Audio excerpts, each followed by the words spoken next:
Amanda.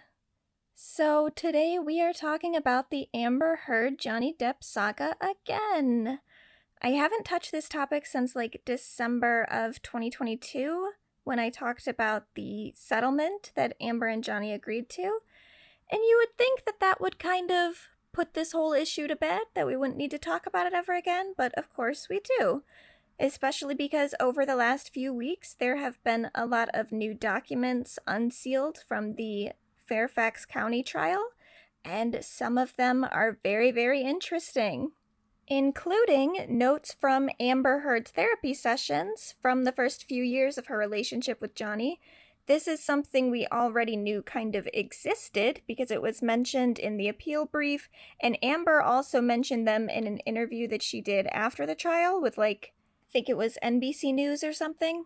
So if you've been following the case, you've been aware that these notes existed for a while, but we didn't have access to the actual documents until just very recently. I had become aware that someone had obtained them and posted excerpts that they had transcribed on the Depp Delusion subreddit. I have mentioned that subreddit before. I go there occasionally to gather info because people often do post links to documents and articles and other resources there. It is a very pro Amber Heard subreddit, and I really tried when I was first going into all this to be really, really neutral in how I approached researching this case. I didn't want to gather info that only benefited one side. But the more involved in the case that I've gotten, the less trustworthy and productive I have found pro-Depp forums and communities to be, or even forums and communities claiming to be neutral. Johnny Depp stans and supporters have been pretty much dominating this discourse for a while, and in increasingly unhinged and conspiratorial ways. I definitely understand the people who were sympathizing with Johnny a year ago. If most of your exposure to this case was the Virginia trial, information in that court was pretty heavily manipulated in his favor, so I do kind of get why so much of the public support went to Johnny last year, but a lot of stuff has come out since. A lot of documents have been unsealed, and if you're actively following this case, and you still think that Johnny is innocent, I think that you think that because you just want to. I don't think you're really approaching the argument in good faith with any willingness to listen to Amber Heard's story. Because at this point, the evidence is just so overwhelmingly in Amber's favor that I can't imagine still holding on to any sort of trust in Johnny Depp. I understand that some people haven't kept up with the case that closely, so there probably are a lot of people who sided with Johnny a year ago and still do because they haven't been paying attention to everything that's come out since. Especially since none of these updates have really been as widely circulated as the trial itself, because that became such a huge thing on social media while it was actually happening. So yeah, there's a lot of people out there who probably still believe that Johnny Depp is innocent, who are doing it in total good faith. But the people who are participating in these communities themselves and the people who are following this issue really closely, yeah, I mean, I get that it's hard to admit that you were wrong sometimes, but, you gotta, occasionally. So I'm sure that there are people who will accuse me of being unfair and biased against Johnny Depp because I am most often looking for new information through plainly pro-Amber communities, but if the arguments and evidence being submitted by Johnny Depp supporters made any sense, I would be exploring those communities more, but they don't, so I have been trying to go through all of these unsealed documents, but there are a lot, and the fact that so much of this stuff was excluded from being seen by a jury is outrageous. It exposes a lot of flaws in the justice system. These therapy notes in particular should absolutely not have been excluded from the trial, but they unfortunately were. They were deemed hearsay because I guess the arguments being made is that these were just things that Amber told her therapist. It was not things that her therapist directly witnessed, so it's hearsay. Who's to say that Amber wasn't lying in all those therapy sessions? But number one, The therapist who wrote these notes might not have been a witness to the events that Amber recounted in the notes, but she was still absolutely a witness to Amber's mindset. So if Amber says that she was traumatized by events, then her therapist is still a witness to expressions of that trauma, so it seems pretty reasonable and relevant that those notes be included. But number two, this is a defamation case, so any contemporaneous communication between Amber and other parties that took place prior to the allegedly defamatory statements that Amber made in the Washington Post article in 2018, that's all evidence that Amber wasn't just making up those claims for a 2018 Washington Post article. This was stuff that she had been saying years prior to that event, which goes to show that it wasn't actually defamation. It wasn't something that Amber made up on the spot as a petty act of revenge or as a way to hype herself up or whatever the theory is for why she did it. I don't even know. And going off of that, even if Amber was lying in all of those contemporaneous reports of abuse prior to 2018, all the times that she texted friends and family saying that something happened to her, all the times that she sought medical treatment, including for her mental health, like with these therapy notes, even if she was lying in all that stuff that the court deemed hearsay, wouldn't Johnny want to include that as evidence of his own claims? Because then Amber didn't just defame him in one Washington Post article, she defamed him in private conversations for years in a calculated harassment campaign. It's kind of weird that Amber would be lying in all of these texts and therapy sessions, and yet Johnny doesn't care about any of that. He only cares about what she wrote in one Washington Post article where she never even mentioned his name. But then on top of it, too, Johnny's legal team actually used the omission of those records of Amber's abuse as proof that she was lying. Like, they said that Amber never sought treatment or reported any of the abuse she faced, which was a blatant lie. She did report it to other people privately. She told her therapist about it. She did call the police at one point, or Io called the police. She did seek medical treatment. Like, it's all just so ridiculous that the court allowed this to happen by not allowing Amber to submit all of her evidence. Like, I'll never really get over it, I don't think.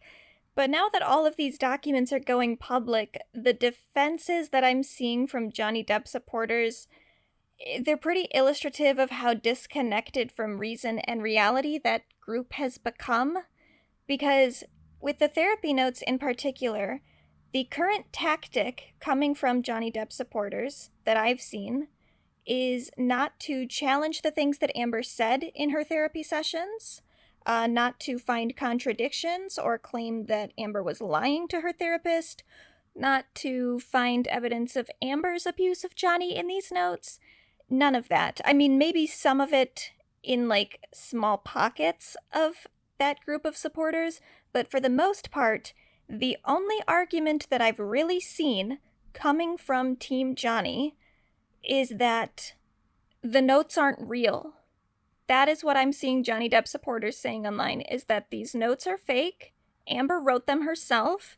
They're even trying to do, like, handwriting analysis to prove that these were written by Amber and not her therapist. And I saw other therapists being like, I'm a therapist and I write all of my notes in shorthand. I don't write out real long sentences like this, so these must be fake because that's not how a real therapist would write her notes. And it's like, okay, well, different people write their notes differently.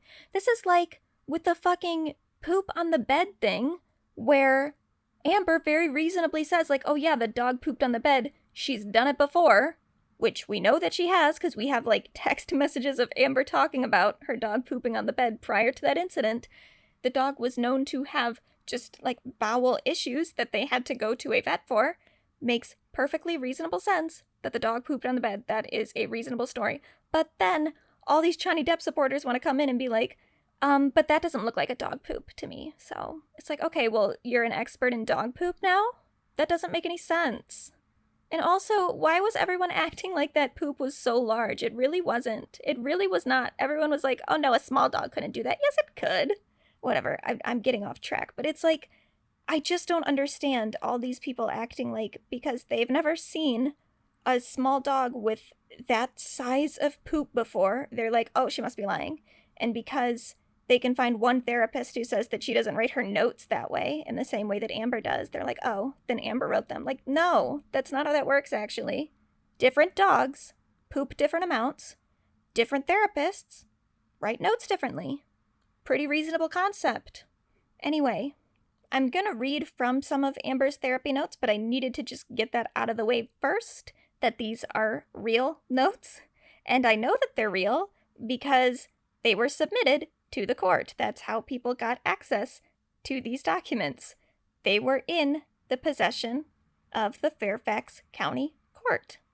And Amber would not have submitted fucking forged therapy notes to a court when she knew that they could be verified.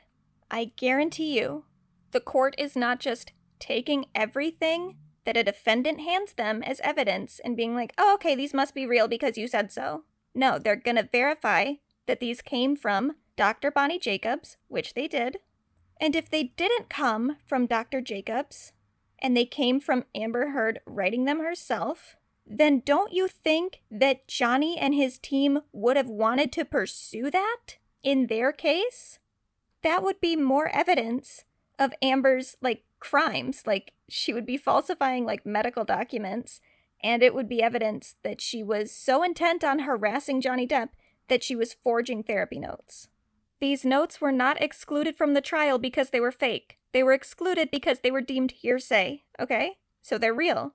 And this is what I mean when I say that you really can't even have, productive conversations with Johnny supporters anymore.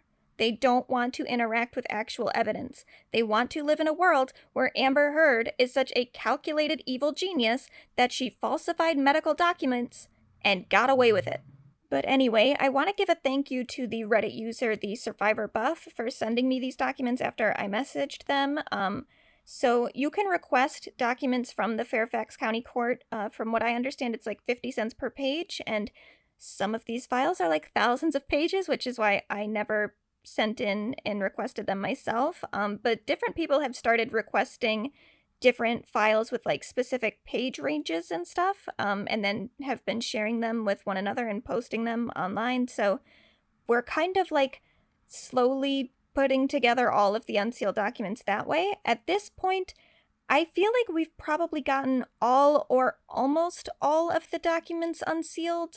If you've been following my coverage on this trial, you probably already know that I have a page on my website where I have been organizing info about Amber Heard and Johnny Depp and their whole relationship, not just the Fairfax trial, but also the UK trial and then the appeal and yada yada. I'm trying to keep all of it in an organized chronological timeline, and that is what I based my 5-hour episode of this podcast talking about the allegations from.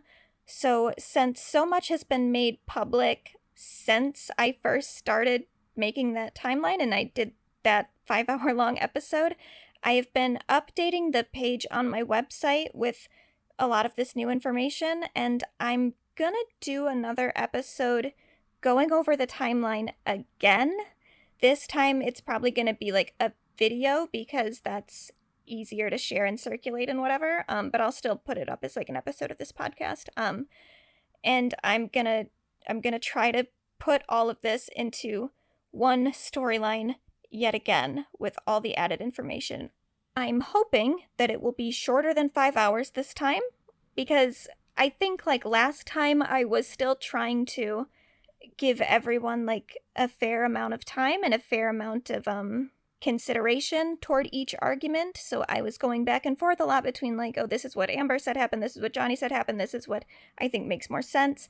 At this point, I don't care to give Johnny Depp's side as much equal consideration because I gave them a lot of consideration and it's all bullshit. Every new thing that comes out, and even all the stuff that was available as information to be looked into back in August when I did it, even then the evidence is just so overwhelmingly in Amber's favor that I can't act like it's not. I think that would also be incredibly dishonest to try to act like these two people are giving equally reasonable arguments. They're not. Amber has way more evidence on her side than Johnny does, and that's just true. So the new episode will be more like, here's a somewhat short look at all of the evidence that Amber Heard wasn't lying. So I spent some time over the last few weeks adding things to the page. I have more things to add in this coming week, and if you have any suggestions, please let me know. I'm slowly going through all the documents that have been recently unsealed, but there are thousands of pages, so it's kind of a lot, and it's hard to know exactly which documents I should be paying more attention to. So any ideas, let me know. But this episode, we're just going to focus on the therapy notes because they are very, very substantive in what they reveal about Amber and Johnny's relationship, especially toward the beginning of their relationship, which I really didn't have that much info on.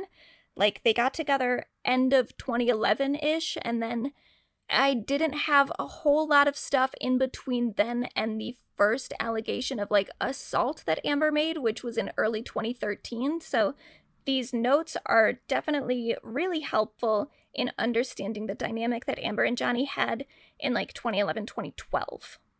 Now, obviously, it is a bit icky to be reading someone else's therapy notes because that is something that is typically very private. It is not meant to become subject for public consumption, but let's remember that Amber's team is the one that submitted these documents. Amber wanted these to be used as evidence. And anything that's not related to the abuse allegations have been omitted from the file that the court had. There's a lot of stuff that's blacked out. I'm assuming there are probably also like full pages missing. So at least some other aspects of Amber's life have retained some amount of privacy, even if her relationship from 2011 to 2016 has been very thoroughly examined by the public. But I think we should at least acknowledge the fact that Amber shouldn't have been put into the position in which she felt like she needed to submit her own therapy session notes as evidence that she's not lying about the abuse. So Amber's privacy has been horrifically violated by all of this, and I just hope that by people sharing all of this evidence that vindicates her, she can eventually get some of that privacy back when she's not one of the internet's biggest villains. But let's just get into these notes. The first date that I have here is October 17th, 2011. I don't think it's the first therapy session in which Amber mentioned Johnny. It's just the first that we have record of at this point, because it says Amber decided to date Johnny in the notes, or decided to date Jay. So I'm assuming that this idea of dating Johnny was already brought up in sessions prior. I would have kind of liked to see those notes, but I guess maybe they're not totally relevant because they weren't in a relationship at the time, but I would think that maybe Amber had said anything to Dr. Jacobs about how Johnny was going about, like, wooing her, which could be relevant to, allegations of love bombing that I guess I shouldn't say allegations because I don't think that Amber Heard has specifically accused him of love bombing, but the patterns that I've noticed from Johnny and his previous relationships indicates to me that he probably does love bomb quite a lot. So I would have liked to know more from, like, that period before they were actually dating, like what he was doing to entice her into getting into a relationship with him, but whatever, it's fine. But Dr. Jacobs wrote that Amber and Johnny were deciding to keep their relationship secret due to Johnny's split from Vanessa. That's going to go on for a bit. This is another thing, too, where I guess I was aware that they kept their relationship secret for a while, but until you see it being brought up in, like, therapy session after therapy session after therapy session, it doesn't really, like, hit you how long it was and how much that would suck to be kept, like, a secret, especially when he is already split from his former partner. Yeah, he hasn't announced it to the press yet, but why? I mean, this is just something that I think if I had been on Amber's team, I would have told her to talk more about that because it doesn't seem like something that is directly related to the abuse, but it does kind of illustrate that their relationship started on this very uneven ground where she wanted to be public and he was continuously telling her no because he hadn't yet announced his breakup from his previous partner. Like, it's not an abusive tactic within itself. It could be something totally innocent, but it does say something about the amount of security that Amber would have felt in the relationship. At this stage, though, back in October 2011, Amber was telling her therapist that she really likes the way that Johnny treats her. He even bought her a white horse, which, again, I think is probably indicative of his love bombing tactics, buy people nice stuff. That was one thing that I found very, very frustrating about the original trial and the way that people were talking about like Johnny's generosity and stuff, being like, oh, he gives so much stuff to other people, he's paying his friends rent, he's letting people live in his house, yada yada yada, he's trying to pay for Amber's parents and he pays all of his own family's bills, yada yada yada yada yada. Yeah, generosity is cool, but it can also be a tool for manipulation, and it appears to have been definitely in the case of Johnny and Amber. All of the people that came forward in support of Johnny Depp at some point have been paid by Johnny Depp or given some sort of financial support, so whatever. He bought Amber a horse. That was the point that I was trying to make. Now, despite Amber liking the way that Johnny treats her, she does tell Dr. Jacobs that she is not so happy spending time with Johnny's friends. And even this early, we're already getting some sort of commentary about his drinking. Jacobs writes that Amber has talked to him about his drinking and asked him to slow down. She also says that Johnny knows about Amber's parents and childhood, and Amber felt bad for Johnny because his father was also an abusive alcoholic. And then it says, Johnny's father used belts and chains on him and also burned him with cigarettes. He has scars all over his body, including his head, from the abuse of his father. And when I read that, I was like, oh my god, I fucking knew it. I fucking knew it so much. You can go back and you can listen to my first episode on this entire thing. It was the problematic pasts of Amber Heard and Johnny Depp.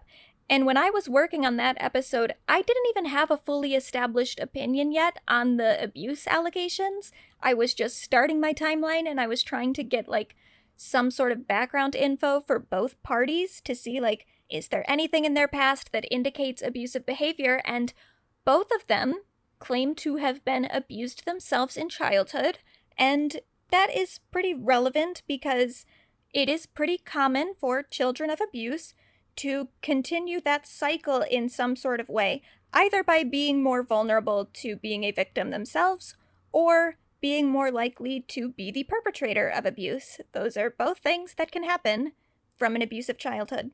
But there was something about the way that Johnny talked about the abuse he experienced as a kid and the amount of blame that he put on his mother that didn't quite sit right with me.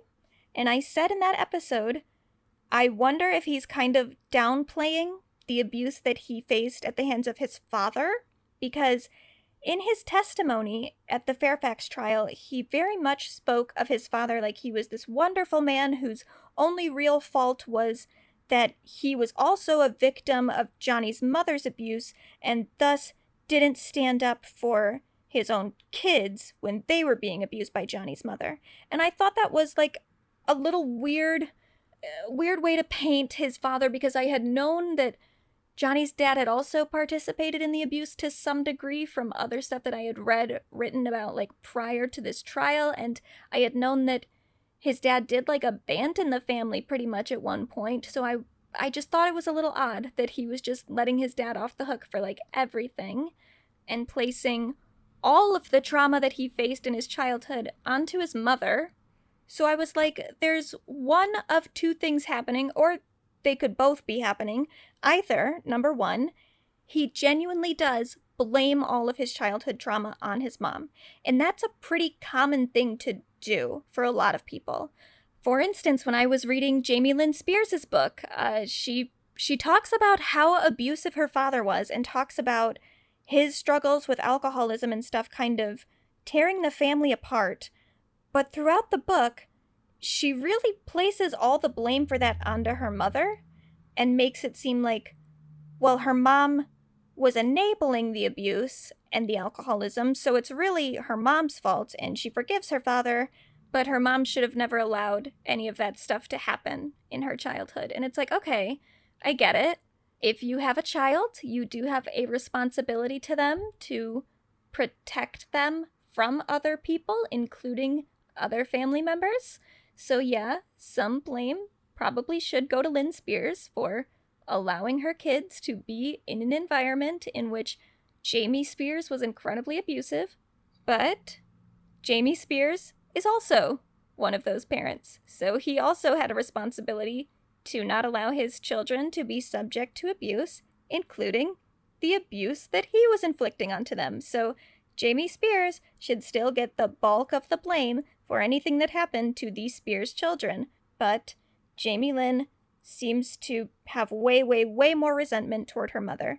And that's a thing that a lot of people do because there are expectations placed on women to be nurturing and protective of their children, and we don't really place those same expectations, at least to the same level and standard, onto men. Men's abuse and neglect of their children is way more often ignored because we don't expect men to be nurturing. So perhaps Johnny genuinely felt like his mother wasn't really protecting him enough, and because he's already observably a misogynistic creep, he doesn't really blame his dad for anything. He thinks that male anger and male aggression is totally fine. That could maybe explain a bit of the glorification that his dad got in the trial, but really, I think the second reason is a little bit more compelling, because if Johnny was telling Amber about the abuse that he faced at the hands of his father, he definitely knows that his father was abusive. He doesn't totally blame his mother for it exclusively. So for him to act like his dad's biggest flaw was that he didn't leave Johnny's mother sooner, that appears to me to just be a flat-faced lie. I think that he was just lying on the stand, and I think that the reason he was lying is that he knew that he was setting up a kind of parallel story that people could see in him. Like if he said, oh, my mom was super abusive toward me and toward my father, and my father just took it for so many years, and I never understood why he would do that, but now I understand. As a listener to that story, you take that as oh, poor Johnny, he was the victim of a woman's abuse just like his dad was, when in reality, he was a perpetrator of abuse just like his dad was. So it's pretty bullshit, but it's a good story, and it works very well to accomplish the narrative that Johnny is trying to tell about himself. So that's something to keep in mind here about how fucking calculated Johnny and his team were when setting up their testimony. Because there's no fucking way with how Johnny talked about his dad to Amber privately, as we can see in these notes, that he wasn't very, very knowingly putting a different spin on it in that court. Moving on, we have a note from November 10th, where Dr. Jacobs writes, Amber is continuing to see Jay, but is becoming more concerned about his drinking and drug use. Sometimes so bad he needs help getting into bed, pointed out she is enabling him in similar ways she enables parents minus the money, suggested not seeing him if he is drunk or stoned, feels she can't do that but will try. 4 days later, it says that Amber tried refusing to see Johnny if he was drunk. He got angry, but the next time they met, he was mostly sober. Then it says that she was feeling better about the relationship, but was tired of hiding. She said she understands Johnny was not ready to go public. And then this statement really got me. Feels he knows best from a PR standpoint. And isn't that the fucking truth, Amber? Oh. Apart from the general misogyny of the public, the unfairness of the judicial system, the fact that Johnny just had more power and better resources than Amber, the biggest reason that Johnny's campaign against Amber succeeded in 2022, I think, is that Johnny is just better at PR than Amber is. He obviously has a better team, for one thing, because he has more money, but he just has, better instincts. Probably because he's an incredibly manipulative person, and that's often what PR is manipulation and an ability to direct public attention where you want it. And that is something that Amber Heard is just not very good at. Probably because, to me, she does seem like a pretty earnest person. I don't think that manipulating people comes totally natural to her, which is funny given the reputation that she's earned because of the way that Johnny and his supporters have tried to portray her, as if she is the mastermind behind this whole conspiracy against her ex-husband that she got away with for years before the 2022 trial. And I'm sorry, but Amber Heard is just not good enough at PR to pull something like that off. So it's a bit funny to see her kind of acknowledge that in these therapy notes, that Johnny knows best from a PR standpoint. That is very true, unfortunately. And normally, that wouldn't be a super huge deal. Most people, honestly, are not that good at PR. That's why there are PR teams. It's not something that just comes naturally to everybody. Anyway, also in the note for this date, it says that Amber worries when her and Johnny aren't together, and she is afraid to discuss his using or drinking because he will get loud and physical. Dr. Jacobs questioned if he has ever hit her, and she said that he only yells and throws things. Then on November 22nd, there's just a note about Amber's father. She's worried that he was going to tell other people about her relationship with Johnny because they were still keeping it quiet. November 25th, Johnny promised that he would go public with their relationship in the new year. December 5th, there was a more in-depth discussion about Johnny's behavior and how it paralleled her father's. Amber said that Johnny had a loving side and her dad not so much. Her dad really must fucking suck, too, if she's comparing him to Johnny and being like, well, Johnny has a more loving side. I mean, maybe, granted, that could have been in the part of their relationship where Johnny was being more loving, and maybe Amber's dad has that side to him, too, when he's in a new relationship, and so maybe Amber's just not used to seeing that, but just the idea of Amber's dad being, like, a worse person than Johnny Depp, this girl was definitely dealt a bad hand. Then Amber says she wishes she could get Johnny's friends, bodyguard, and sister to stop supporting and enabling his addictions, but there are too many people dependent on him for financial support. And yeah, there are. And they all testified against you in court. Goddamn. But she says that she loves Johnny and he loves her. She just doesn't like the bad Jay. Then on December 19th, it says, continued discussing relationship with Jay. He was extremely drunk when he came to her apartment. She was angry. He began screaming and cursing. Argument became so loud that the landlord threatened to call the police. Doesn't know what to do when he gets like that. Then she didn't hear from him and she got worried. But she was still certain that she could help Johnny get sober. Ugh, okay. It really, like, a lot of this stuff does give me flashbacks to different audio recordings and different text messages and stuff that I've already gone through and I went through months ago, because I remember that recording of Amber and Johnny arguing after Amber filed for the restraining order, and she was like crying and telling Johnny that she thought that if he could just get sober they would be okay, and he says something back to her like, I'm never getting sober ever, and it's like really fucking disturbing and cruel. Like, the inflection in his voice and the fact that you can hear that she's just fucking sobbing, like, oh, it's so sad. But it's all just like right here. Like, she really did think that she could get him sober, and she didn't succeed, but her intention was pretty consistent throughout the relationship.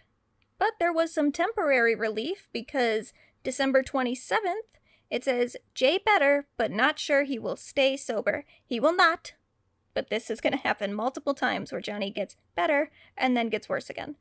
January 18th, had a good time on vacation, but there were times when she believed she knew what it was like to be her mother. Said she was reluctant to tell me what happened because she knew what I would say. Jay was very drunk, using, angry. Tried to calm him down, asked him not to drink or use so much, which made him angrier. Admits screaming back at him. He hit her, threw her on the floor, she threw pot at him, told her she dresses like a whore and was not to wear low-cut dresses, shirts, etc. After he sobers up, he's always apologetic and sweet, wants sweet Jay around more. Now, in her testimonies, Amber said that the first time Johnny hit her was early 2013. However, this note took place in January of 2012, and she was already alleging physical abuse to her therapist. She said that He hit her, he threw her on the ground, and it got to the point that she had to throw a pan back at him. Now, if you follow the kind of Johnny Depp supporting theory that Amber faked these notes or forged them, or she was telling her therapist this stuff and it was always a lie and she was just framing Johnny the whole time, any of that stuff where this is all bullshit and Amber's lying, this could be seen as like a contradiction in Amber's story, because she says the abuse started on a specific date in one place and then a different date appears to be mentioned on these notes. But really, once abuse becomes prevalent in a relationship, it gets really hard to remember every specific incident. Stuff is going to blur together. So when Amber is giving her legal testimony of her abuse, she's going to reduce the allegations down to a select number of memorable incidents to exemplify it. She might get dates wrong, or she might mix events up, or perhaps in this case what I assume happened is that early 2013 was just the first incident that Johnny ever slapped her across the face, and that to her maybe crossed a line where she would say that the worst of the abuse started there. Perhaps him pushing her to the ground or just hitting her. I don't know what hitting her really means. It could be a slap on the arm or something. I don't know. It's probably more severe than that, but maybe whatever was happening in this period wasn't severe enough that Amber thought that that was an event worth recounting. Or she could have even just forgotten. So does it technically contradict the claim that the abuse started in early 2013? Yeah, it technically does contradict that, but it contradicts it in a way that is really understandable for the circumstances. It's a bad move from a PR standpoint, but that's mostly just in hindsight. How could Amber have predicted that all of this would get so far that the public was going to gain access to her therapy notes? But unfortunately, it does add to the Depp supporting narrative of oh, she's just adding stuff on now. But she's not. I mean, again, these therapy notes were definitely written by Dr. Jacobs, and they were definitely written back in the time that these sessions were happening. So the only way that these could be seen as a contradiction that actually vindicates Johnny is if you take on the idea that Amber was telling Dr. Jacobs this stuff just years in advance of when she was actually going to make the abuse allegations. And that is just ridiculous. I don't see any reason to believe that Amber Heard is that conniving or that she thinks that far ahead. Nobody thinks that far ahead, especially for something like this where there's really no benefit in making these allegations. I mean, the Washington Post article she's being sued for didn't even mention Johnny's name. Why would she go through all those years of setup for no payoff whatsoever? It doesn't make any sense. So yeah, Amber Heard was being abused and these therapy notes are real. I feel like a broken record, but it's every bit of this where I even try to come at it okay, I guess I can kind of see what Johnny Depp supporters are saying here. It's okay, but to what end though? Yeah, you can say that she kind of contradicted herself, but that still doesn't mean that Johnny Depp didn't abuse her. Whatever. February 2nd, it says that Amber was getting to know Johnny's children better. She was closest with his son, and his daughter was a bit standoffish. There are other mentions of Johnny's kids throughout this, and I'm probably not going to get into all of it, but I do want to just put that out there because Johnny made the claim that Amber and his children never got along, and that appears to not be true. And there are also text messages and stuff between Amber and Lily Rose, and also text messages between Lily Rose and Johnny where Lily was telling Johnny that Amber was so good for him. So perhaps they did have some sort of falling out at some point. Maybe Amber and his kids don't get along to this day. Maybe they didn't get along when they were getting married and that's why they weren't at the wedding. I don't know. But it is definitely a bit of a lie to say that Amber and his kids never got along. They did at some point. So it also says that Johnny was struggling financially and might need to sell one of the boats he loves, and struggles with Johnny's finances are also pretty consistent. There are a couple other times that they're mentioned in the notes, but also just completely outside of anything to do with Amber Heard. There have been so many different stories about Johnny Depp and like his business managers and his reckless spending. I mean, that's also something that just kills me about this case, is that some of the reason that Johnny Depp's career failed definitely cannot be attributed to Amber Heard. Definitely not. Anyway, it also says Johnny wanted Amber to wear sexy nightgowns, but she was embarrassed if his kids were in the room, which that part was fucking gross to me. Why does he want her to do that with the kids around? Whatever. He's a gross man. February 13th, it says Amber talked about how difficult it is for her to not enable Johnny's behavior. She said that Johnny gets drugs from his friends, his bodyguard, and his sister. Sister is also his manager and works to keep him happy so he can financially support the family. I don't know how much I've talked about this on the podcast, and I didn't really put anything about it in my timeline, though maybe I'll go back and add it, because I do think it's like kind of relevant to the relationship between Amber and Johnny's sister. But while a lot of the stuff was going on with Johnny's business managers and he was in a lawsuit with them, there was plenty of evidence uncovered that Johnny's sister is like stealing directly from his bank accounts. Like she was just spending his money as if it were her own, and Johnny did not know about it. So not only is Johnny's sister being paid by him, she's also allegedly stealing from him, or she at least allegedly was for a time. I don't know if that's an ongoing thing, but it kind of makes sense. If I were Johnny's sister and I knew that I had done some fucked up shit with his money, I'm not gonna rock the boat and piss him off by not letting him do a bunch of drugs and shit. I mean, really, thinking about it, I wouldn't steal from my brother and I wouldn't enable his addictions. But if you're already doing one, you might as well do the other, I guess.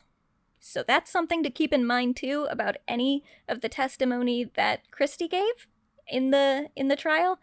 She definitely has a stake in this, not only because she's being employed by Johnny, she literally has allegedly committed crimes against Johnny. So yeah, she's probably a pretty big kiss ass at this point.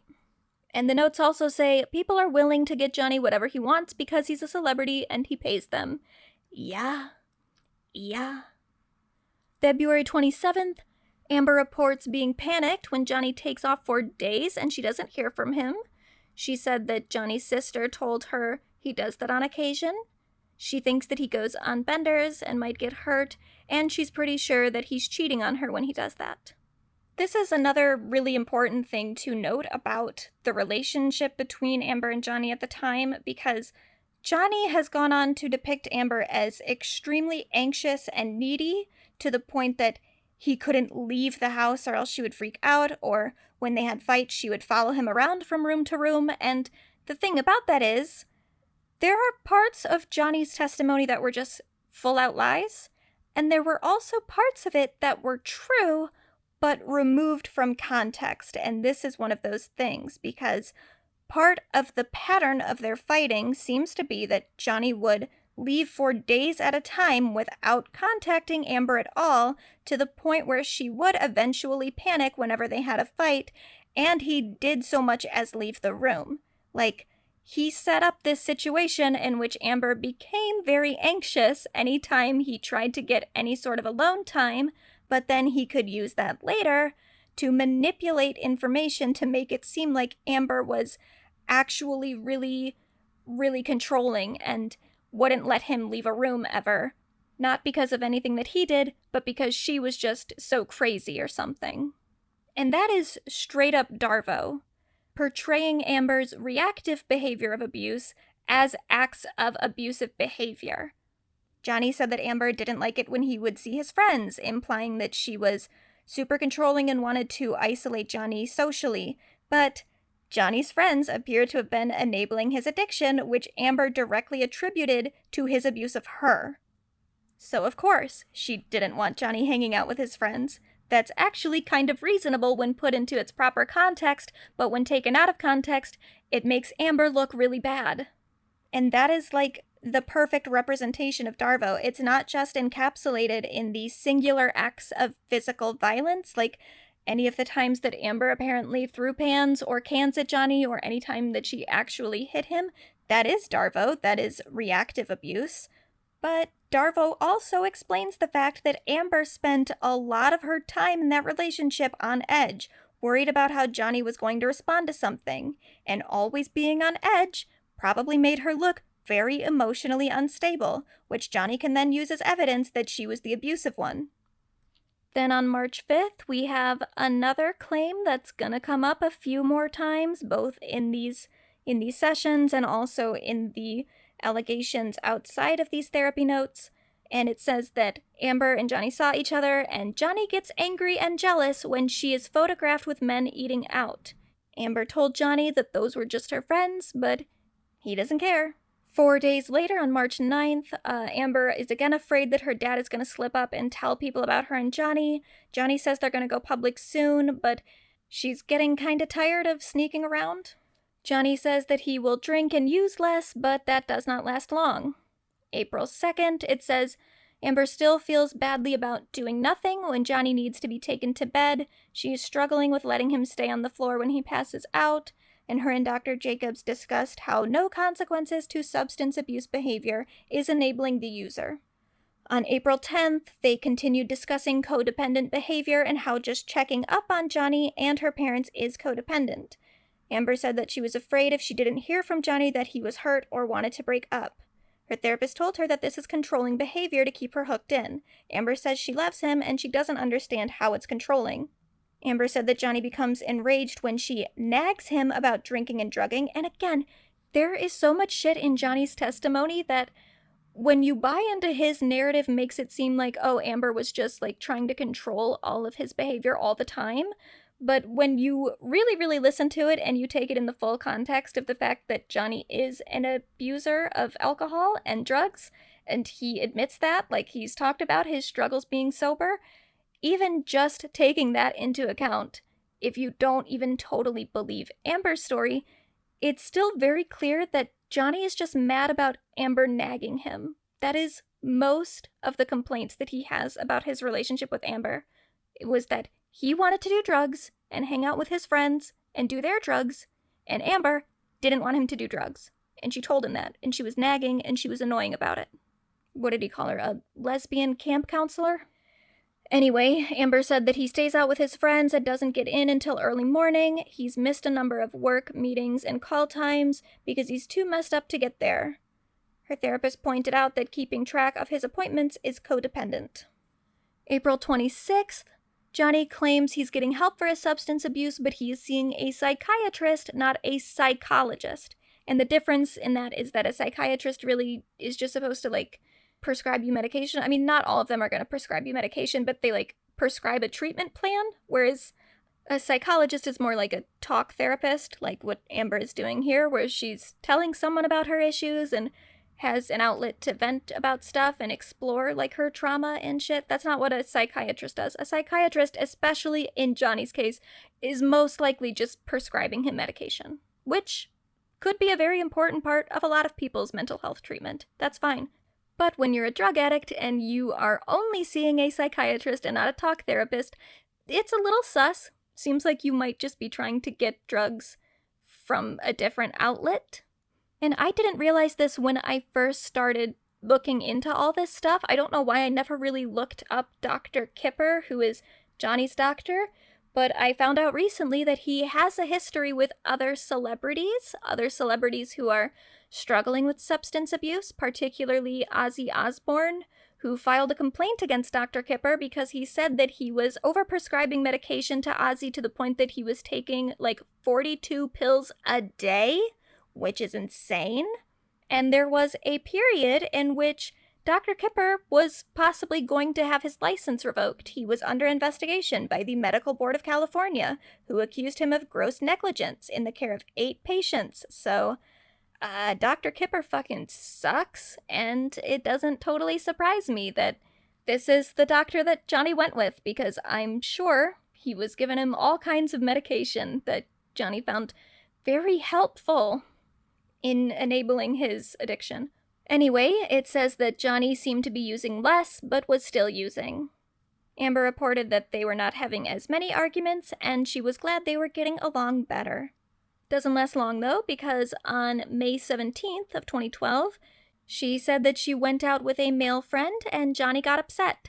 He had also been starting to get annoyed when she was seen with some female friends who weren't Ayo or Rocky because Amber is bi.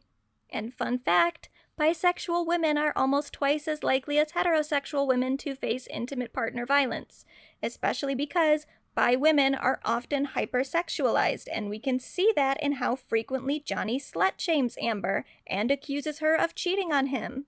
Those are things that he absolutely did do. There are audio recordings of him mocking her and implying that she only got certain jobs because she wears revealing clothing. Or there was the whole time where he wrote stuff about her like sleeping with Billy Bob Thornton on the like lampshade or whatever while he was graffitiing the house in Australia. Like, evidence of Johnny being incredibly jealous and really upset with Amber for wearing certain outfits, that exists outside these therapy notes. It exists outside of just what Amber has said. We have evidence of Johnny doing that shit. So, it just kills me because even if you don't believe any word that comes out of Amber's mouth, there's just evidence of this stuff outside of her word. I mean, even in Johnny's own testimonies, he admitted to being upset that Amber had a painting in her house from an ex-girlfriend, and he admitted to being upset about one of Amber's female friends getting, like, too snuggly with her when they were camping. And a huge aspect of the abuse that he alleges Amber committed on him is his claim that she was just, like, constantly cheating on him. Like, he pulled CTV footage of her standing in an elevator with James Franco and Elon Musk in order to prove that she was cheating on him, which isn't proof at all, especially because a lot of that footage came after they were, like, very clearly breaking up. But to him, he thinks that's like a slam dunk. Like, oh yeah, see? She sucks. She was cheating on me the whole time. When Amber says, like, part of his abuse was he was accusing me of cheating on him all the time. Like, ay. All right, let's move on. May 24th, Amber said that she often feels uncomfortable when Johnny touches her if he's drunk, and she said that Johnny had trouble maintaining an erection while high. He gets angry and sometimes violent when that happens, and he blames her for his failure. I'm gonna talk more on that in a second. But then June 28th, 2012, Amber's dad and Johnny are officially drinking buddies. Love that. August 7th, Amber not really feeling well. She was having a rough time with Jay. He disappeared, came late. Amber was worried. They argued about who Amber was seeing. Johnny thinks that she's cheating. She denied it, but he was in a rage. He threw things. Glass flew near her head. But she still can't bring herself to not come over when Johnny is drugged or drunk. She says that she fears he will get hurt. August 19th, they are still not going public with their relationship because he is protecting her. Amber said that she was afraid of bad publicity, which... oh no. I've got bad news past Amber. But then, on September 28th, 2012, it says, fighting with Jay again. He is violent, throwing things, some hit her, she's screaming back. Started with, he was upset about her clothes, ripped her nightgown, threw her on bed, tried to have sex with her but couldn't get an erection, became more angry, and passed out.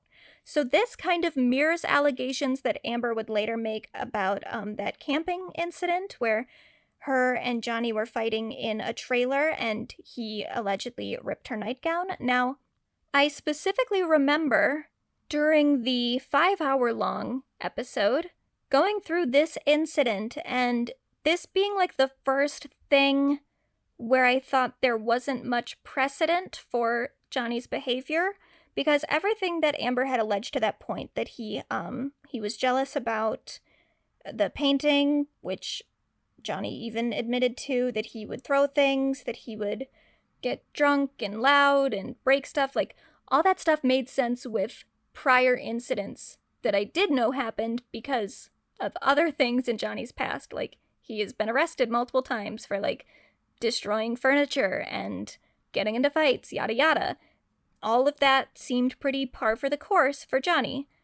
The incident in Hicksville was the first time that Amber said something where I was like, oh, I don't know that I've seen anything that really shows that Johnny had a habit of, like, tearing people's clothes off or anything, because that's kind of an extra violent thing to do. It's very violating. It's sexual assault, really, even if you don't, like, do anything after that. Just tearing someone's clothes off of their body is sexually violent. So I didn't know that there was really a precedent for Johnny doing that at the time, which didn't make me think that Amber was lying. I was just trying to be as, like, fair as possible and say that that's, like, the one thing that I don't know there's an established pattern for. But it appears that that did happen prior, because this is in 2012.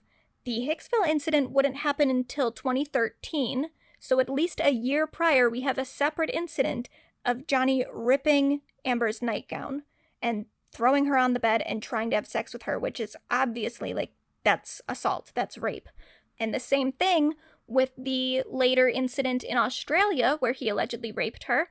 I said again, like, I don't know if that allegation is consistent with the pattern that we've seen prior. And again, that didn't mean that I didn't believe that it happened. I did believe her, but just, like, devil's advocating or whatever, the way that it was brought up in the trial made it almost seem like that was a very isolated event, that sexual abuse wasn't a constant in their relationship, that it was mostly just the alcohol and the fighting and the physical abuse. But then there were, like, these small moments of sexual assault, like the one ripping of the nightgown in Hicksville, and then the rape in Australia. And those two seemed to be isolated incidents. And with the rape in Australia, Amber said that Johnny put a broken bottle in her, or he said he put a bottle in her and maybe she was worried that it was broke. I don't remember exactly what she said, but he put a bottle in her, which at the time I was like, that is a very weird thing to do. Like, even as far as rape goes, that's kind of an extra step to be so intent on violating someone and hurting them that you get a foreign object and put it in their body. Like, that's just an extra thing to do. And at the time, it seemed like that kind of came out of nowhere. But throughout these notes, and also with stuff that Amber was trying to submit into evidence in the trial, there's a lot about Johnny suffering from erectile dysfunction, which is not uncommon for people who are really drunk or on drugs. That can happen. And it's not totally uncommon for men who are already abusive and are struggling with erectile dysfunction to assault their partner while they are upset about their own, like, incompetence. I don't know if that's the right word, because that sounds really mean. Like, oh my God, you're so incompetent. But you know what I mean? Like, if they can't get it up, it pisses them off, makes them more likely to assault their partner. Obviously not everyone with erectile dysfunction, but for people who already have abusive patterns, that can be a trigger point. So the amount that that's brought up in these notes definitely reinforces to me that Amber was 100% telling the truth about those incidents. And this is the kind of hard thing about Amber's testimony and about just testifying as, like, an abuse victim in general, because Amber wanted to give the highlights of her abuse in the trial to prove that she did, in fact, suffer abuse. Those were all kind of just examples that she brought up in the court case, in the filing for her restraining order. She can't go through every single act of abuse throughout their entire relationship because it was so consistent. She's gonna give you the highlights. And that makes sense. And I understand why Amber and her legal team decided to approach the case in that kind of way, where she was mostly talking about, like, specific isolated incidents. That is a totally reasonable thing for her to do. But I do think it was somewhat of a miscalculation, because what would have been more effective would have been for her to discuss the more, like, small acts of violence that don't seem quite as sensational in a way. Because when you hear, he raped me with a bottle, and you don't have any sort of setup before that of, like, there were also less severe acts of sexual violence prior that kind of laid the groundwork for that assault, then it seems like that allegation came out of nowhere, and it makes someone who already is doubting Amber's story double down and say, like, oh, she's just trying to make up stuff that she knows sounds horrible. But that's not a realistic thing that someone would just one day do, is rape their partner with a bottle. And had Amber talked more about the persistent sexual abuse beyond just that one incident and the incident in Hicksville, I think that would have been a bit more effective in convincing people that that act actually did not just come out of nowhere, and that was just an escalation of events. However, while I think that it would have been more effective for her to do that, I also don't think that it's a totally fair thing to ask of her, because in order to do that, she would have had to go outside of the kind of matter-of-fact way of discussing the abuse, and she would have had to talk about it as a longer period of her life, which would be probably way more triggering, because she would have to really relive that trauma and confront the fact that those were years of her life where she dealt with that shit on a daily basis. Of course, she knows that. And of course, it's already going to be triggering for her to discuss isolated events in that trial. She did get very emotional at certain points, but she didn't always lay the groundwork for how that abuse escalated over time, which I think did her a big disservice. And it just sucks that the most effective thing for her to have done on that stand is possibly also the most psychologically self-destructive thing for her to do, and how it would have caused her to relive moments of her life and go back through to remember not just these really heightened moments of trauma, but also all of the smaller things that led to those moments. That's a hard thing to think about, because it's very common for victims of abuse to blame themselves, and Amber does, we're going to see later on. And when you have to think about, like, oh, what were all those smaller moments that indicated that these bigger things were going to happen? What were the red flags prior to that point? It makes you think about it as something that, like, maybe you could have prevented. Like, maybe if Amber had done something when he was ripping her nightgown in 2012, he wouldn't have ripped it again in 2013. Of course, it's not actually her fault. She couldn't have known that all of this stuff was going to happen. She was trying to be a good person and a good partner by being there for Johnny in his worst moments. But looking back on it, yeah, you're gonna think, maybe if I had taken a stronger stance there, then all this other stuff wouldn't have happened. So in a way, I almost think it's probably easier for her to talk about those really big moments of violence, because she can at least just recount the details of it enough to say to a jury, like, yeah, he did abuse me, here's an example. Might be harder to go all the way back and explain the entire dynamic of the relationship. Moving on, October 2nd, 2012, Johnny is being nice. Yay! He's sorry for their fight. Dr. Jacobs discussed the cycle of abuse with Amber, but Johnny was promising that he would get clean this time. He had still been missing some appointments because of his use, but, you know, maybe that'll turn around. And then he also told Amber that they would go public with their relationship soon. But guess what he doesn't do? 7 days later, Jay, not using since fight, loved that, does better when they're together. Amber is sure she can help him stay clean. And it appears that she might be succeeding at this point, because 2 days later, it says Jay is still sober. They had spent some time with his kids and his mother. Amber describes Johnny's mother as very demanding and nasty. She says that both of Johnny's parents were abusive when he was young, but his father was worse than his mother.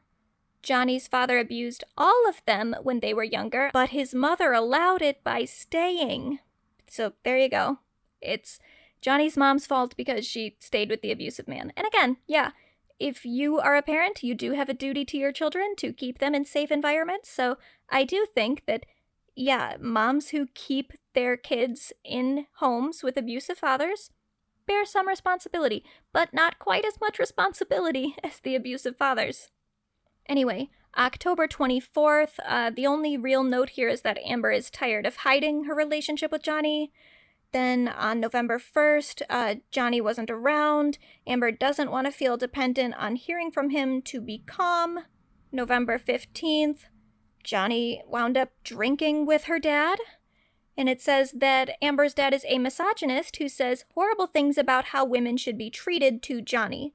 Sometimes Johnny becomes verbally and sexually abusive after spending time with Amber's father. He throws her on the bed and has angry sex with her, which is rape, but I think Amber is not quite ready to really internalize that yet, and that's fine. We'll give her time. But if Johnny is drunk and can't perform, he gets angrier and blames her for his incompetence. She says she feels responsible. November 28th, they continue discussing addict behavior that she didn't cause and therefore can't fix. And Amber thinks that Johnny's psychiatrist is just another yes man because Johnny is rich and famous.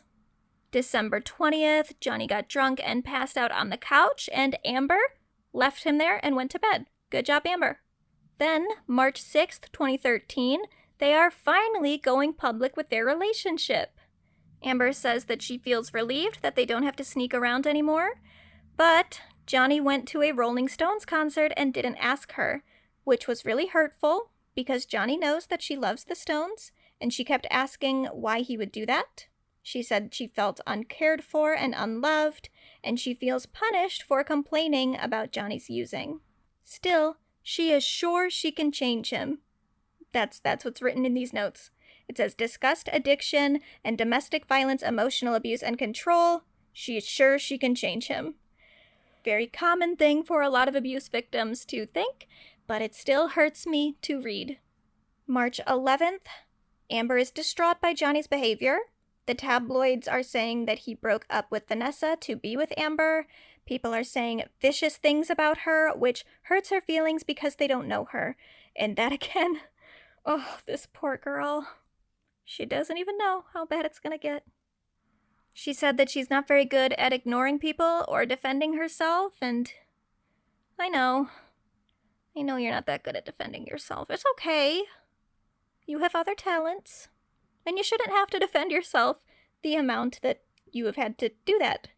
But yeah, I'm glad to know that Amber does know her weaknesses.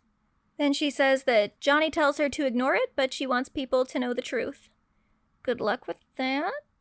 We're getting there, slowly, but yeah, that sucks that she felt that way even back then, and this was nowhere near in comparison to the amount that people don't know the truth now. Anyway, she said that studios protect Johnny and not her. Word of Johnny's drinking and drugs hardly ever make tabloids. No one knows how many times he has thrown things at her and other people, or shown up late to call times because of drugs or alcohol. Now, I have to say, she is right in that people don't know how often it happens, but I do remember seeing stuff about Johnny's drinking and his unprofessional behavior on set prior to the abuse allegations, so it was definitely out there, and that is another really outrageous thing to me about even just the defamation claims. Even if you think that Amber was lying, the idea that those claims that she made in the Washington Post can be held responsible for the entire downfall of Johnny's career when it was already going downhill while they were married. Whatever. March 18th, Amber's mom was telling her not to be so hard on Johnny and to get along more. She got angry with her mom about that, rightfully so, because her mom enabled the abuse of her father for so many years, so, doesn't have a lot of room to be giving advice. But when Dr. Jacobs asks Amber why she puts up with so much of Johnny's behavior, she said that she still loves him and feels like if things were more stable, they would be fine. She said that Johnny's children were usually not present when Johnny hit or belittled her, but she told Dr. Jacobs about a recent incident in which Johnny threw her against a wall and threatened to kill her while they were at her apartment. Her landlord called the police, but she said that everything was fine. Johnny was back to being loving and nice again. He was sorry he hurt her. Amber acknowledges that she screamed back and put him down. She said she doesn't know what to do when he gets out of control like that. So Dr. Jacobs suggested that she go to a friend's house or somewhere safe. April 11th, Amber was planning to go out for her birthday. She said she was glad to not be sneaking around anymore. Her friends were coming. They had rented a big room in a restaurant. But Johnny was drinking and using again. She said he had gotten nasty and grabbed her arm, and then he passed out in her living room, and she did leave him there. Again, good job, Amber. Then she started discussing the possibility of moving in with Johnny, and discussed what that might mean for her safety. Dr. Jacobs expressed some concerns about his blackouts and behavior, but Amber thinks that he'll be better when they live together. April 30th, Amber had fun on her birthday, but Johnny and his friends got drunk. He's using more now. She tries to stay away from him when they're using, but that makes him angry, but he's always sorry the next day. May 8th, Amber can't make Johnny stop drinking. Johnny has been late and missing work because of drinking and drugs. Some friends are angry with him about his behavior and how unprofessional he's been on set. Sometimes he gets so angry with himself that he burns his skin with cigarettes. Amber said she tried to get him to stop, but then he just gets angrier. So I was reading the depositions and the testimonies of some of the other people who testified at the Fairfax trial, and one of them was a marriage counselor that Johnny and Amber had for a little while. They went to like 4 sessions. Well, Johnny went to one on his own, and then they went to one together, and then Amber went to like 2 on her own. But anyway, when asked about Johnny's self-harm, the marriage counselor at first said that she didn't really recall anything being said about it, but then when asked specifically about Johnny burning himself with a cigarette, she said that that did sound familiar. And that is something that comes up in Amber's testimony too, because Johnny said that Amber used to burn him with cigarettes. She claimed that Johnny used to burn himself, which I do believe quite a bit more because, number one, the thing with the marriage counselor, like, it was already brought up that Johnny would burn himself with cigarettes, and the counselor thought that that sounded familiar. Amber is reporting it to her own therapist here, and also, we do have audio recordings of him cutting himself and asking Amber to cut him and her refusing and saying she would never do that, and him being like, well, fine, I'll just cut myself. And so, yeah, like, Johnny has a history of self-harm. That is very plainly true. So, if Amber is saying that, yeah, he used to burn himself with cigarettes, that checks out to me. Makes sense. Then May 13th, Johnny gets jealous about Amber filming with other men. She assures him that she's faithful, but he's unreasonable. He doesn't want her to dress in low-cut or tight-fitting clothes. May 23rd, she is worried that Johnny will use more while she's gone. August 1st, Johnny is using again, and it's really bad. She's been yelling at him about drugs and alcohol. He's falling down, passing out, and committing verbal abuse against her. She screamed at him about his public behavior, like kissing JK on TV. I had to look that up. JK refers to Jimmy Kimmel, I guess. Johnny kissed Jimmy Kimmel during an interview or something. But she said arguments are more frequent. Johnny is hitting himself and her. Amber told him that she would leave if he didn't stop and get help, but she took it back after he promised that he would. August 4th, it says, still arguing but getting a little better. Johnny has been drinking less. He has not blacked out or gotten violent in the past few days. A reminder, this is August 5th. The last session was August 1st, so only 4 days have passed here, where she's like, oh, Johnny's getting better now. Give it a minute, girl. Anyway, it says, Dr. Jacobs reminded Amber that he has not been committed to sobriety and nothing changes unless he changes. Amber is sure that he is willing to get better. Yet again, she mentions that she doesn't like his friends because they just want to hang out and party with him, and she feels that they use Johnny. But at least at this point, it does seem like his sister is trying to get him at least more sober. It says that she and his sister are trying to reason with him because he was having trouble with the studios because of his behavior. So now that it's cutting into Chrissy's check, now she's concerned about it.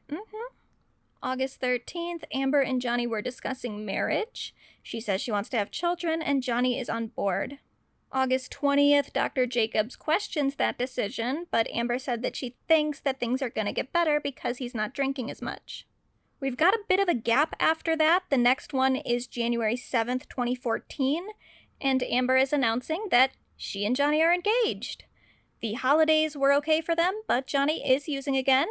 Amber feared that she was failing because she couldn't get Johnny sober. January 16th, it says not public with the engagement yet, but happening this month.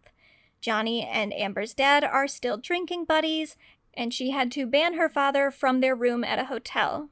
When the comparisons between Amber and Johnny and Amber's mom and Amber's dad were brought up again. Amber said that it was different because her mom is an addict too, so that's why Amber might be able to save Johnny, but Amber's mom couldn't save her dad. I see the logic there, Amber. I understand where you're going with that. Don't think it totally checks out, but I guess you'll find out in your own time. You live and you learn. January 20th, it says that Johnny was showing up late to work and Amber was trying to get him to not use the night before work. 3 days later, Johnny was becoming verbally assaultive. He got angry because Amber had dumped some of his alcohol out, which Dr. Jacobs did tell her not to do. January 30th, Johnny's sister is back to fucking shit up. Amber said that his sister helps him get drugs and alcohol, and she feels like too many people are supporting his using. February 3rd, they are planning the engagement party, and Amber was upset because Johnny invited people she doesn't care for because they use and he uses more when he's with them. Then we have an interesting tidbit here, and it says, discussed prenup. Jay doesn't want one because he says only way one of them leaving marriage is death. Dr. Jacobs asked Amber if she would sign one. Amber said yes, she has no problem with it, but she thinks that what Johnny said was funny and endearing. Dr. Jacobs asked if, given his history, if maybe it's also a little scary, but Amber did not think so. February 12th, Johnny got drunk, he fell and broke a table. Amber left him there passed out and then found him the next morning in his bed. She said she didn't know if he got there himself or if his bodyguards helped. Studio was getting more angry at Johnny because of his no-shows and his behavior, and she was getting worried that he was going to behave badly at their engagement party. March 3rd, 2014, Dr. Jacobs asked if Amber was having second thoughts about the marriage. Amber said yes, but feels like she can help Johnny and will have more say over things once they're married. That is very much not how that works. But given our society often tells women that getting married means they've accomplished something and that they'll be an equal member of the household once they're a wife instead of a girlfriend, I do understand how she came to that conclusion, but it is very, very wrong. Marriage has historically not benefited women very much. Then on March 5th, Johnny told her that she was going to make a short appearance at their party, but was only going to stay for like 20 minutes.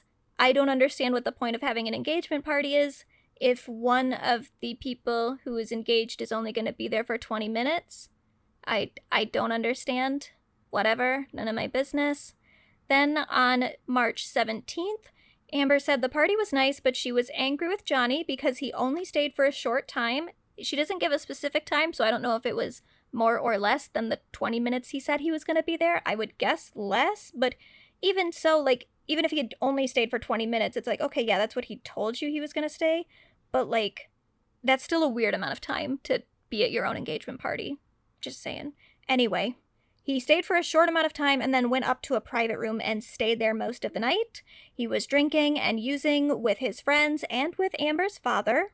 She said she tried to get him to come down to see guests multiple times, and they had a screaming argument about his behavior.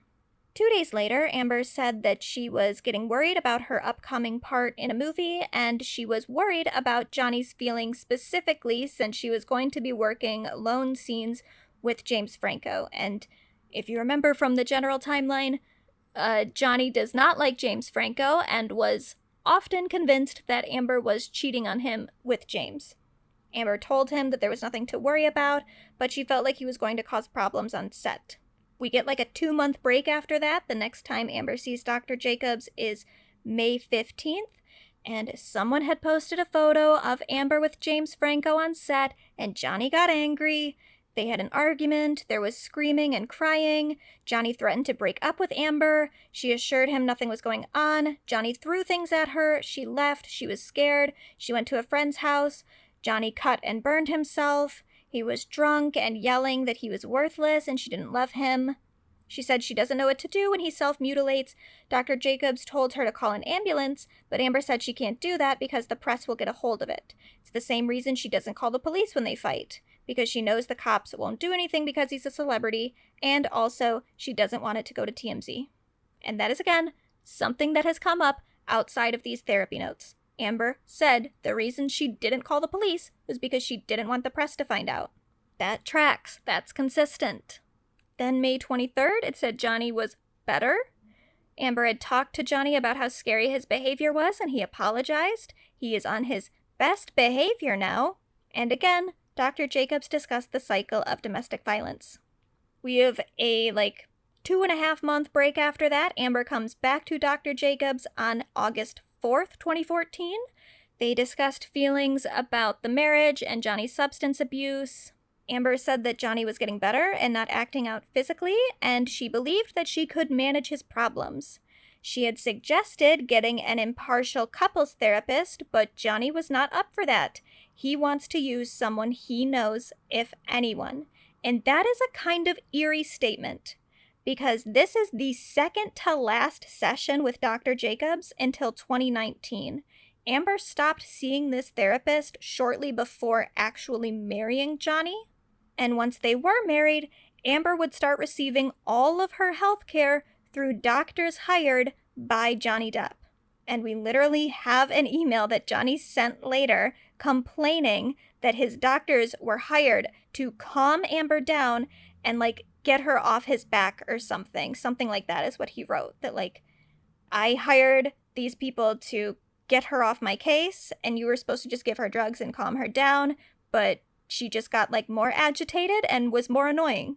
That was the gist of this email that he sent.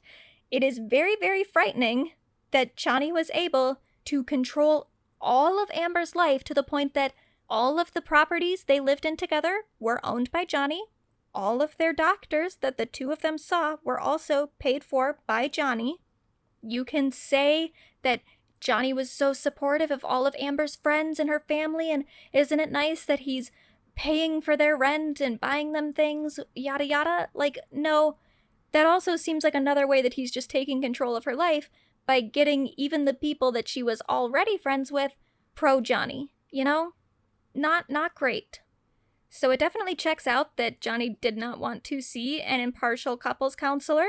He wanted to use someone he knew and approved of, likely someone who would treat the couple with a bias in favor of Johnny and probably help gaslight Amber into thinking that she was the problem, which is pretty much what happened. We'll get to in a second. But not only did Johnny not want to have an impartial couples counselor, he didn't even want Amber to see her own therapist independently. On August 7th, we have our last note during this relationship from Dr. Jacobs, where she advised Amber that problems usually don't get better with marriage, they usually get worse, which is true.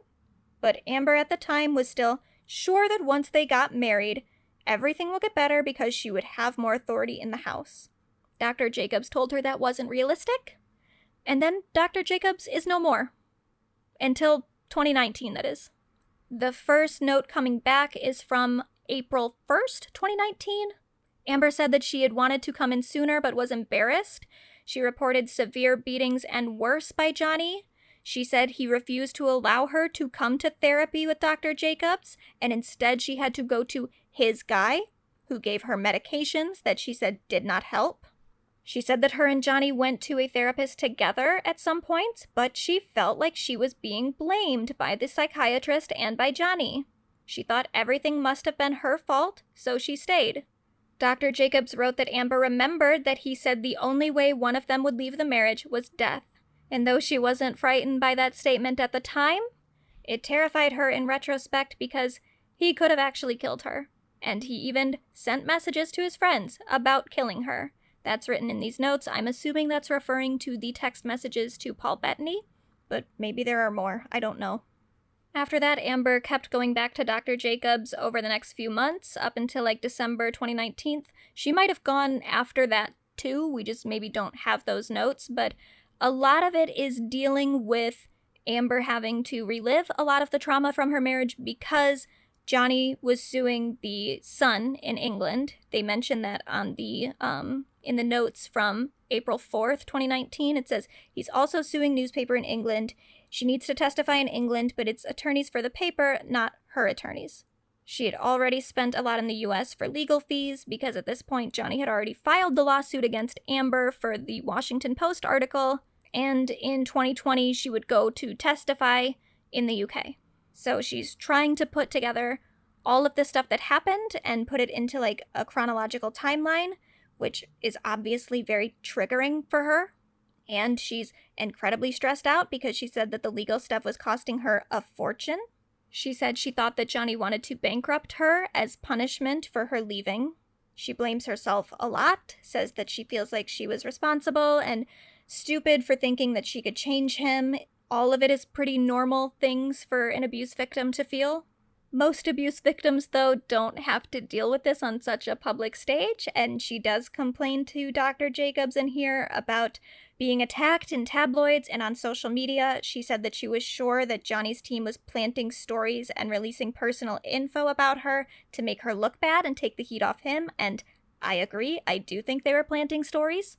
But that's about it. There's a lot of notes about Amber recounting certain events and reliving them, and she had started to experience a lot of nightmares, reliving certain moments, especially the fight in Australia where the rape happened and where Johnny or someone injured Johnny's finger. But we've been through all that stuff before. The final note that I have is from December 11th, 2019, where she says that her career was starting to go downhill because of all the negative publicity, which, fuck! I mean, I know that, but it just, it sucks to read, because, yeah, she's right, and it's not really getting any better. That was in 2019, and it's 2023 now. I know that the Aquaman 2 movie is coming out, and she's in that. Otherwise, I don't really know what Amber's career prospects look like at the moment. But I will say that after reading these notes, I am more confident than ever that shit is gonna turn around for Amber at some point. I don't know how soon, but not only is all this proof coming out in her favor, reading about all the people enabling Johnny and how much he refused to get off drugs and how much he just could not stay sober for very long. It really doesn't matter how good at bullshitting Johnny is or how good at PR he is, how good of a team he has, how much money he can throw at these situations. The fact is, he refuses to get clean and he surrounds himself with enablers where he will not take responsibility for himself, and he's also clearly very vengeful to the point that, like, he's gonna fuck up again. He's gonna keep making messes that even the greatest PR staff and attorneys cannot clean up. Especially when he's already drawn so much attention to himself with this trial. Amber said years ago, back in 2013, tabloids don't know how often he misses work or hits people while he's on drugs. And yeah, back in 2013, that wasn't a super widespread story. But because of this trial, because he decided to sue the Sun and sue Amber, his private behavior is under more scrutiny than ever, and he does not have his shit together enough to handle that at all. So even if all this evidence proving Amber right doesn't vindicate her, at some point Johnny's gonna do something else that does. But like I said, I'm gonna keep adding to the timeline on my website over the next few weeks, so if you have any specific suggestions, just let me know. You can email me, it's just Jasmine, Jasmin, at Medusone.com, or there's a contact form at my website at Medusone.com. Or if you're listening to this on Spotify, Spotify added this new, like, interaction feature to podcasting, where I guess I can, like, write a question and you can comment on that in the app. I don't really know how it works because I haven't done anything like it yet, but I'll put, like, a question thing and maybe you can write on Spotify if that's where you're listening to this. But so sometime in like April or May, I'm going to do a new video going through this whole timeline with all the updates from the Unsealed documents. And I also have another video coming out by the end of this month about a different topic. I've been working on it for a while, and I said in the last episode that I thought it would be done by the end of February, but then I just kept adding to it and changing it, and then all of these Amber Johnny updates came out, and so I got a little distracted with that. And also, I'm trying to edit it now, but my computer keeps crashing because it's not really built to deal with such a large video file, which I already discovered months ago with the video I did about Kim Kardashian. I knew that my equipment was not quite up to the task, but I decided to just do the same thing again anyway for some reason. So, no pressure, but if you ever want to help me out financially, I did set up a tip jar. It's at tiptopjar.com/Medusone, or I'll put a link in the show notes. Again, no pressure. You don't have to do anything, but it would be nice to be slightly less poor. So that video should hopefully be finished by the end of this month, and then a third installment of the Kardashian retrospective series that I started in I don't even know, July of last year. That'll be up at some time in April, I hope. But that's it. That's it for now. Bye!